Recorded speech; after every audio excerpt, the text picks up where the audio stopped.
18 दिसंबर 2021 की बात है जब केरल के social democratic party of India के एक बड़े नेता के.एस. शानकी उसके घर के सामने ही एक गिरोह ने मिलकर जब उनकी हत्या कर दी तो उस टाइम ये बातें केरल में सनसनी बन चुकी थी। लेकिन उसके दूसरे ही दिन 19 दिसंबर 2021 में आरएसएस पर भाजपा के ओबीसी कैडर के राज्य सचिव श्रीनिवासन की हत्या कर दी।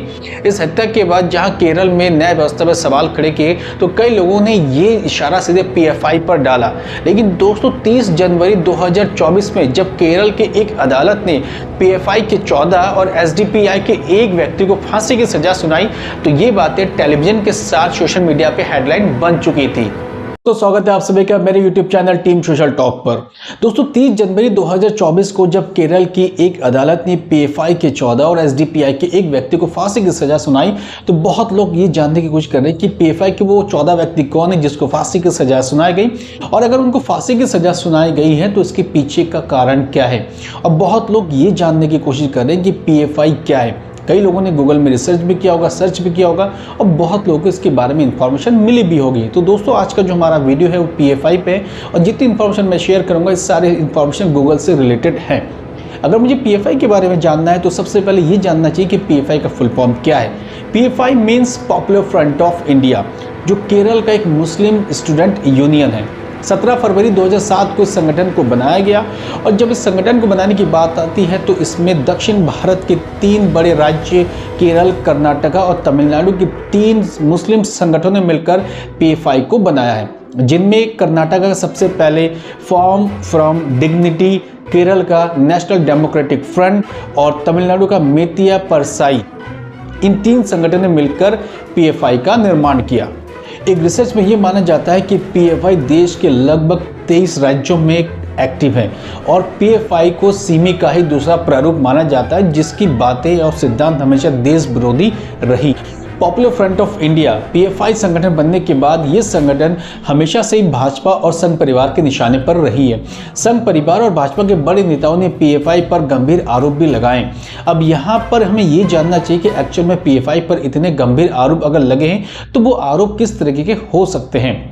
दरअसल दोस्तों 2017 में जब एनआई की टीम ने पीएफआई के बारे में सर्च किया और इस पर इन्वेस्टिगेशन की तो उन्होंने गृह मंत्रालय को एक पत्र लिखा, साथ ही डोजियर भी सबमिट किया। इस डोजियर में उन्होंने बहुत सारे गंभीर आरोप लगाए।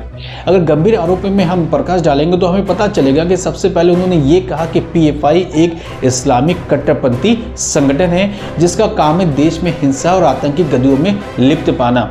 इससे पहले कई ऐसे मूवमेंट हुए जिसमें पीएफआई का हाथ सीधा सीधा पाया गया है और देश विरोधी ताकतों के पीछे यानी जितनी भी हरकत होती है साउथ इंडिया में वहां कई ऐसे मूवमेंट हो चुके जिस पर पीएफआई को राष्ट्रीय सुरक्षा के लिए खतरा भी माना गया। साथ में मुस्लिमों में धर्म को थोपने और धर्मांतरण के पीछे भी पीएफआई का एक बड़ा हाथ माना गया है। कई बार तो कुछ बातें खुलकर सामने ये भी आई है कि पीएफआई ने अपने वहां पर यूनियंस को जो है हथियार तक चलाने की ट्रेनिंग भी दी गई है।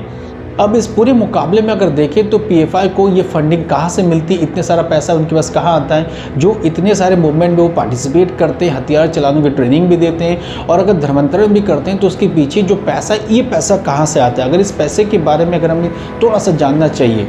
किसी भी संगठन को चलाने के लिए सबसे महत्वपूर्ण होता है कि धन। जब पैसा होता है तो संगठन अपने पूरे पोटेंशियल के साथ काम करता है। तो यहाँ पर कई सवाल होते हैं कि पीएफआई को एक्चुअल में इतना पैसा कहाँ से मिलता है। एक रिपोर्ट के अकॉर्डिंग अगर मैं बात करूँ तो ये बातें सामने आई है कि पीएफआई को जितना पैसा होता है गल्फ कंट्री के माध्यम से ये हवाला के थ्रू इनके पास पहुँचाया जाता है। पिछले साल ईडी ने पीएफआई के 5 सदस्यों को मनी लॉन्ड्रिंग पर मामला दर्ज किया। इस मामले पे यह बात पता चली कि पीएफआई के एक बड़े नेता ए.के. रॉफ जो गल्फ कंट्री से बिजनेस के मामले में पैसा इकट्ठा करते हैं और ये सारा का सारा पैसा जो है पीएफआई के अकाउंट में जाता है। अब पीएफआई के अकाउंट पे ये पैसा जाने के बाद उनका मूवमेंट क्या होता है। दरअसल पीएफआई ये सारा पैसा फंडिंग जो होती है अपने यूनियन के हथियार जो ट्रेनिंग होते हैं उन पर खर्च करती है, जितने यहाँ पर धर्मांतरण होते हैं उस पर खर्च करती है और जितने हिंसा गतिविधियाँ होती हैं उन पर भी ये पैसा लगाया जाता है। तकरीबन ये माना गया कि 1,36,00,000 की पिछले साल जो है फंडिंग यहाँ पर पीएफआई को की गई है। आपने देखा होगा जब दिल्ली में सीएए के खिलाफ प्रोटेस्ट हो रहा था तो वहाँ पर कई सारे मूवमेंट चल रहे थे। तो एक कहानी इस पर यह भी खुलकर आती है कि पीएफआई का हाथ भी इस पे था और इस पे जितनी फंडिंग थी वो पीएफआई ही पीछे से कर रहा था। 28 सितंबर 2022 को गृह मंत्रालय ने पीएफआई पर 5 साल का बैन लगाया। जब एनआईए ने अपनी इन्वेस्टिगेशन रिपोर्ट गृह मंत्रालय को सौंपी तो उसके बेसिस पर पीएफआई पर 5 साल के लिए बैन लगा दिया गया। लेकिन दोस्तों हमें ये जानना चाहिए कि पीएफआई क्या था, जो मैंने अभी थोड़ी देर पहले आपको बताया। 1977 में जब देश में सिमी नाम का एक संगठन बना था तो ये संगठन का भी मूवमेंट कुछ ऐसा ही था, यानी इनकी आइडियोलॉजी बिल्कुल भी सेम थी। 2006 में जब यूपी की गवर्नमेंट ने सिमी पर बैन लगा दिया तो कुछ ही महीनों के बाद इसी सिद्धांत को फॉलो करते हुए दक्षिण भारत में पीएफआई नाम के संगठन को बनाया गया और उसके बाद इनके मूवमेंट जो है वो आप देखते भी सोशल मीडिया में इनके बारे में पढ़ते भी हैं। पीएफआई के निशाने पे देश के बहुत बड़े नेता भी रहे। तो स्पेशली अगर एक बात सबसे ज़्यादा उभर कर आती है तो नरेंद्र मोदी की उभर कर आती है। जब बिहार के पटना में नरेंद्र मोदी जी की रैली थी तो उस समय पीएफआई के निशाने पर नरेंद्र मोदी भी थे और एक रिपोर्ट में ये भी बात आई थी सामने कि बिहार के कुछ गाँव में स्पेशली लड़कों को इसके लिए हथियार चलाने की ट्रेनिंग भी दी गई थी। तो आप समझ सकते हैं कि पीएफआई देश में कितने हिंसक गतिविधियों में लिप्त रहा, जिसके कारण गृह मंत्रालय ने इन पर 5 साल का बैन लगा दिया। सो दोस्तों आज के इस वीडियो पे मैंने पीएफआई के बारे में ब्रीफली आपको एक्सप्लेन करने की कोशिश की है और मैंने आपको बताया कि पीएफआई संगठन क्या है और किन लोगों ने मिलकर पीएफआई संगठन को बनाया था।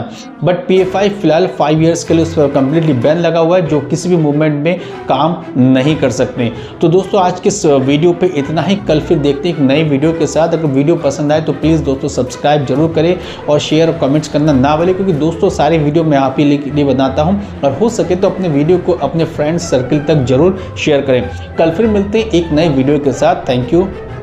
जय हिंद।